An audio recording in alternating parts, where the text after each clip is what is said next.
Good morning, everybody. Today we're going through the fifth and final part of the Math IA rubric, which is about the use of mathematics. So this last criterion, Criterion E, is the only one that's different between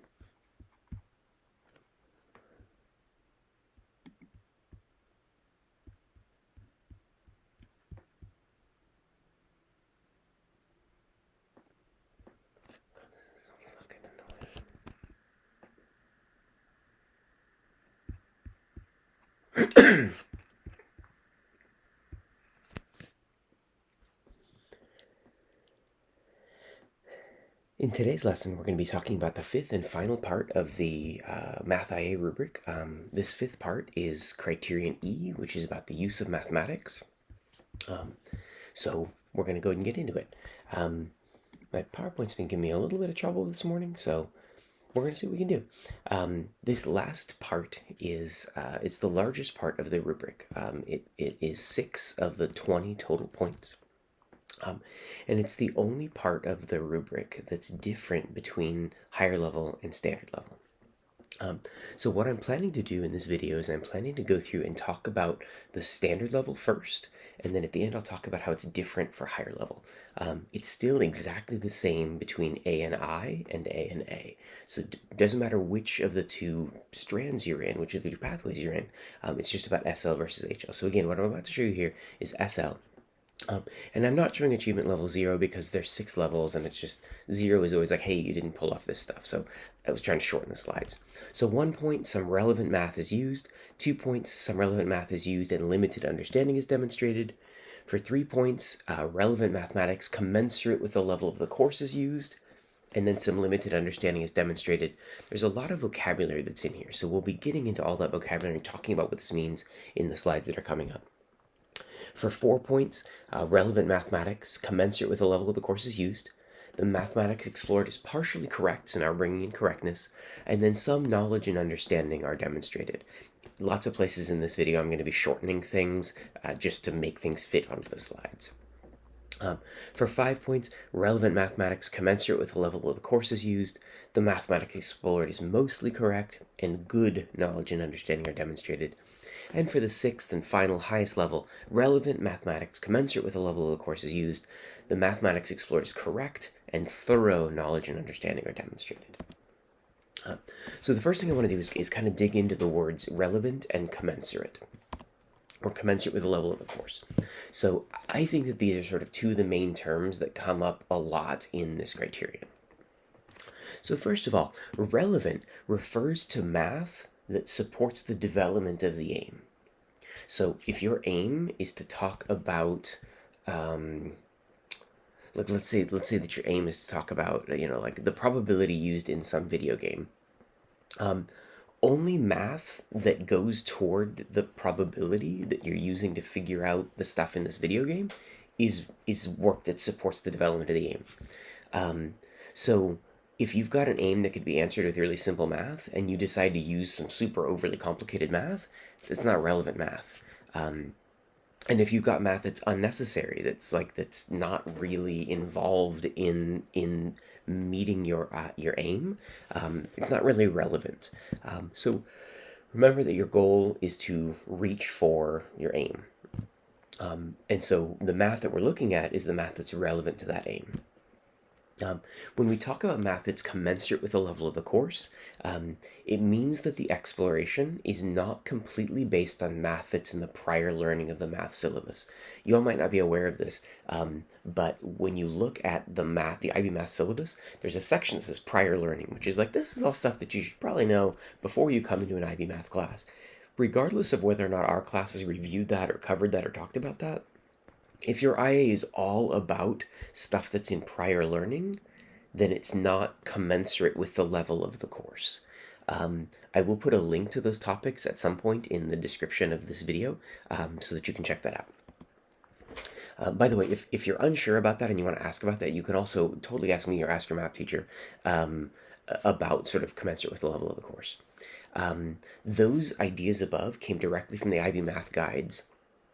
And I want you to recognize in terms of scoring for this, in order to even make it onto the rubric, like you have to use relevant math. So if you ask a question and then don't use any relevant math, or if you just sort of like answer it with unnecessarily complicated math, it's not necessarily relevant, and so you may not even get out of the rubric. So make sure that you're answering it with relevant math.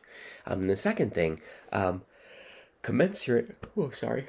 Commensurate really comes into play when you're looking at earning 3 points or higher. So if you're using math that's all in the prior learning, the highest you'll be able to score is 2. Keep in mind, that's not necessarily the end of the world. Um, Even if you only earned 3 points in Criterion E, you could still have 17 out of 20. Actually, I just realized the way I should have written that is, if your math isn't commensurate with the course, it means the highest you'd get here is 2, but that still means you could have 16 out of 20 on the IA as overall, which is still really good. You would need to work really hard at the other 4 criteria to get perfect points in those, but it's possible. And so if math is really, really, really an area of struggle for you, it's okay if you do an exploration on something that's really simple, so long as you really make sure that you're presenting it well, that your mathematical communication is fantastic. I just realized that my video froze up here. I'm gonna take that out for now, and you could still score well, provided that your personal engagement and reflection are really good. This video has a chance of being pretty long, so I'm gonna keep moving us along. Knowledge and understanding. The IB guide uses the word demonstrated a lot to refer to the understanding and knowledge for every achievement level that's 2 and higher. IB literally defines demonstrate as to make clear by reasoning or evidence, illustrating with examples or with practical application. You can't show knowledge or understanding with just a correct answer. If you have only a correct answer and you have not shown how you understand it or what knowledge you have, don't expect to get many points here. You are encouraged to use technology when you can, but you have to show understanding if you want to score higher than 1 here. There's lots of ways that you can show understanding, and I'm not going to explain all those right now, but basically, if you just plug numbers into some kind of an electronic tool and parrot the results back to us, you're probably just going to get a 1, because we're going to say, well, you used some relevant mathematics, but you didn't even show limited understanding. Like, if you did a survey and then plug those things into a correlation calculator online and found a correlation coefficient, and then said, oh, well, because the correlation coefficient is 0.9, it's good. Like you're really not showing any knowledge, any understanding here. So you use relevant math, but you didn't show us that you understood what you were doing. So just to be clear, there's different levels of knowledge and understanding further down in the guide where they get into like, good and some and thorough. Those are all sort of levels of knowledge and understanding that we use to sort of talk to you about. I think I get into that later in the video, but I wanted to make sure that I mentioned that here. So you need to make sure that you're demonstrating that knowledge and understanding. You make sure that that's clear by evidence. Make sure that you're showing us examples. You're applying the knowledge that you have. You're showing us that you understand or that you have knowledge to get points here. Next up is correctness. To achieve levels 4 and higher, so to get like to the top half of the rubric here, the math that you use has to be at least partially correct. So what does correctness mean? The IB guide states that mathematics can be regarded as correct even if there are minor errors. So correct means, you're getting things right. You're not making lots of errors. They go on to say it can be correct even if there are occasional, so occasional means even more than 1. So a few minor errors, as long as they don't detract from the flow of the math or lead to some kind of unreasonable outcome. So to be clear, I think for 4 marks, your work needed to be at least partially correct.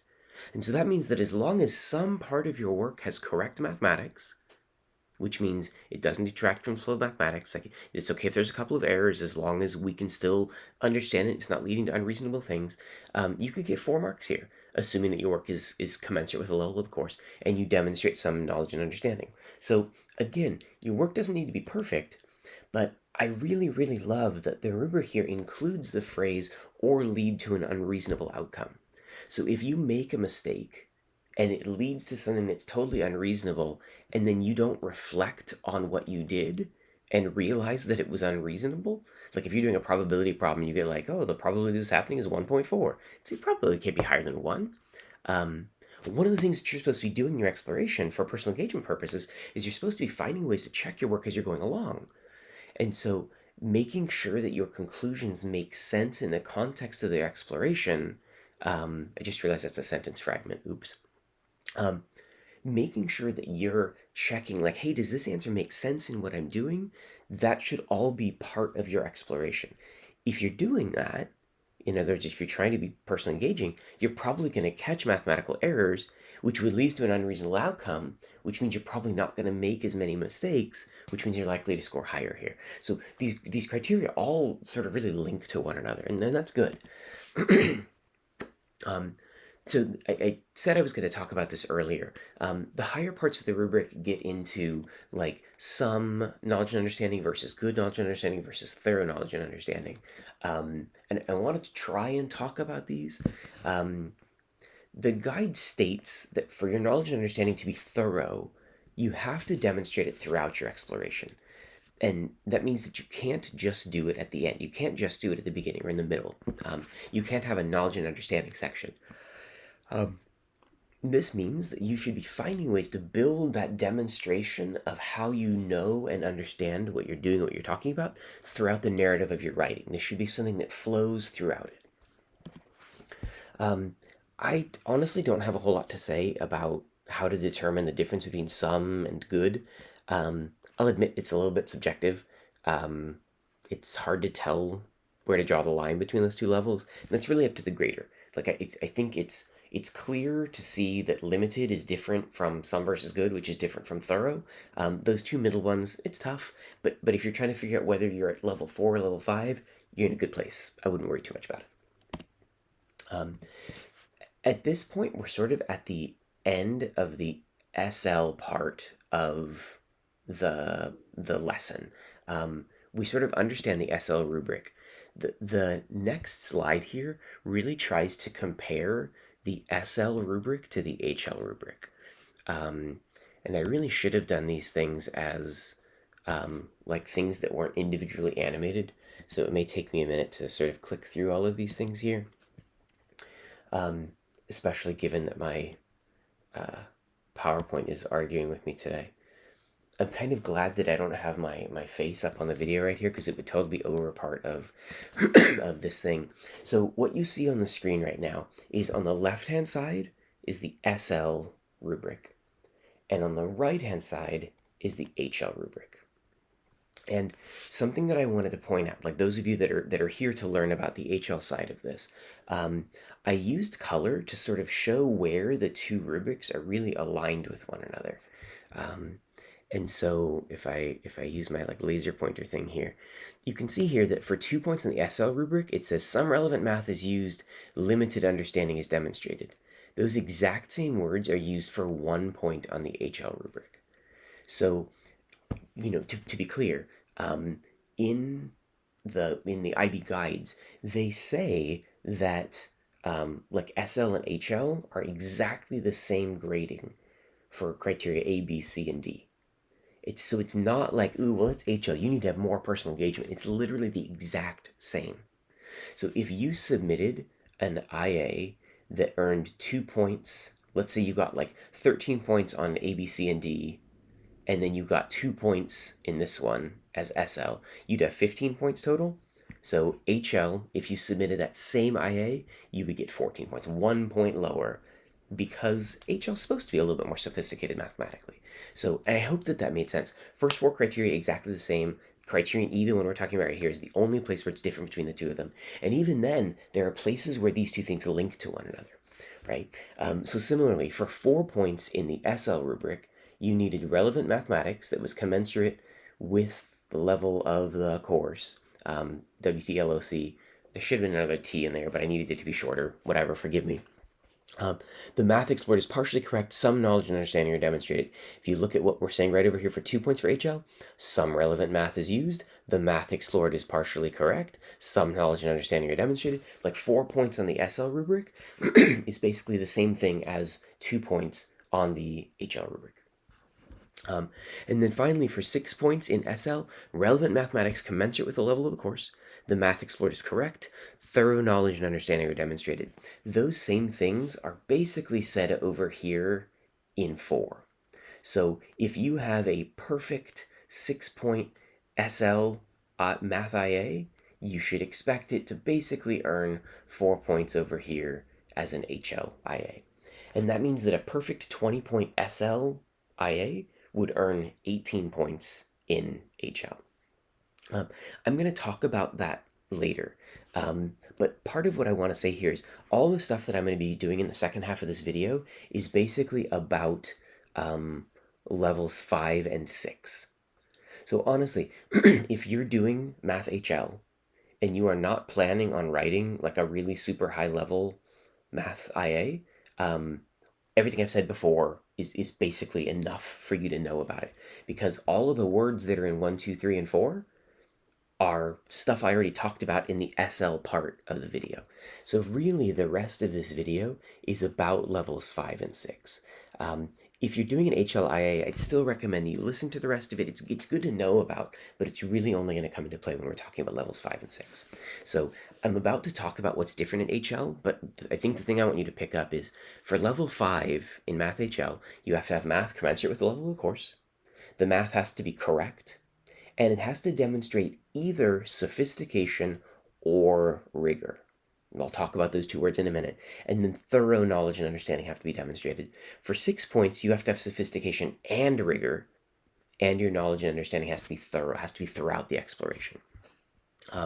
So that gives, it definitely sums up what we're going to say about SL. So if you're here for SL, we're really done at this point. Good to see you. Best of luck in your math writing. Let me know if you have questions.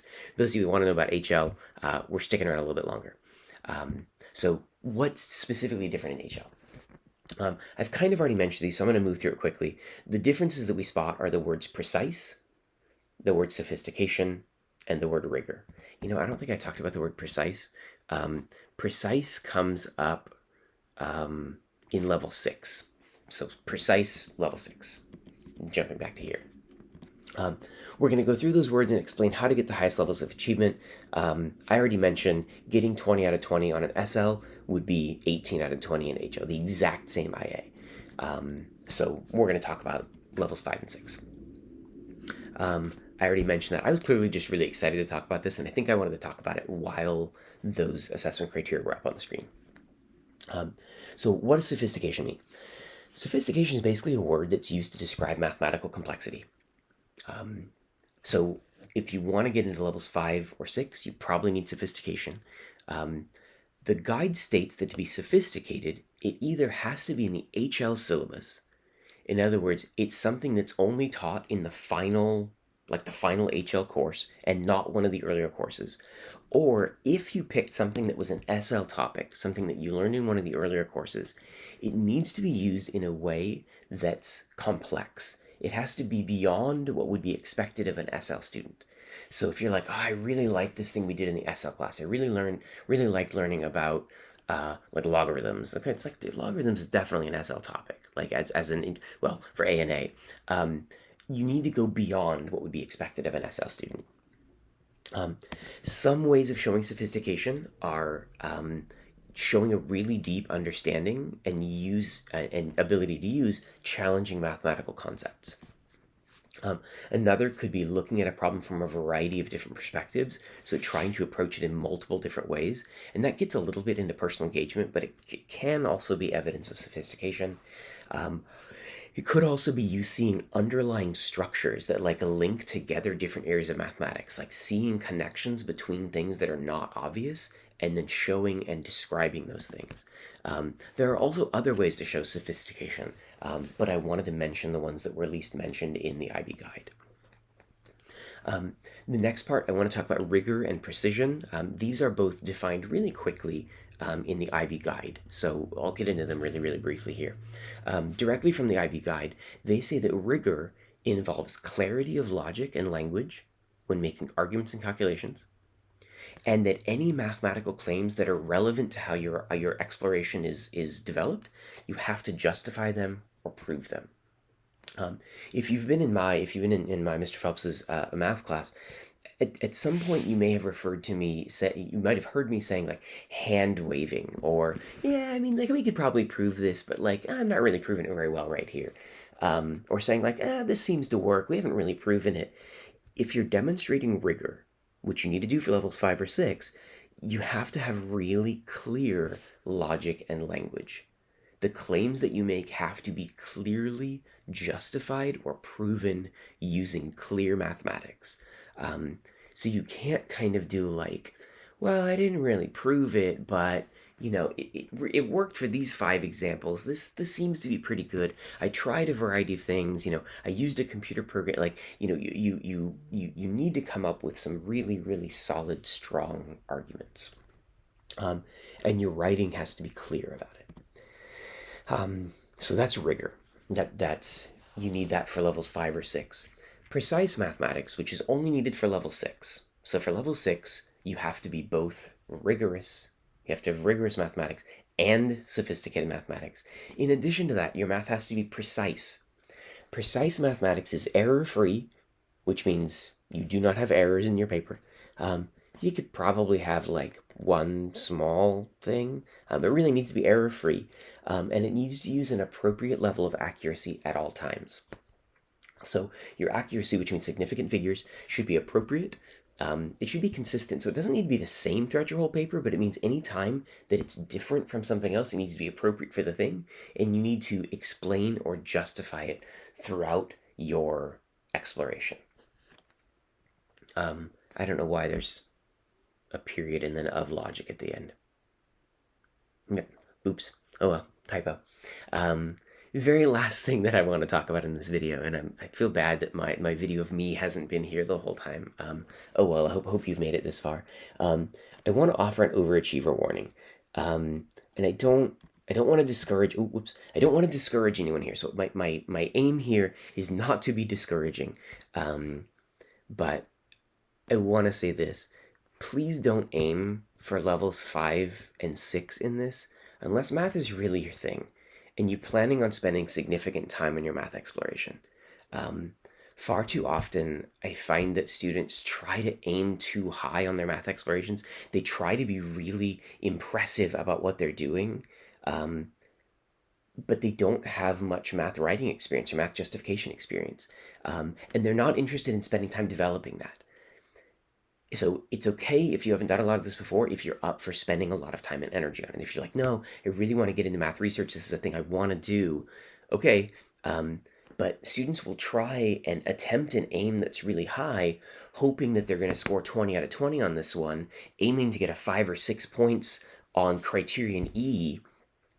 But because they're aiming so high, they can't communicate math well, so they lose points in Criterion B.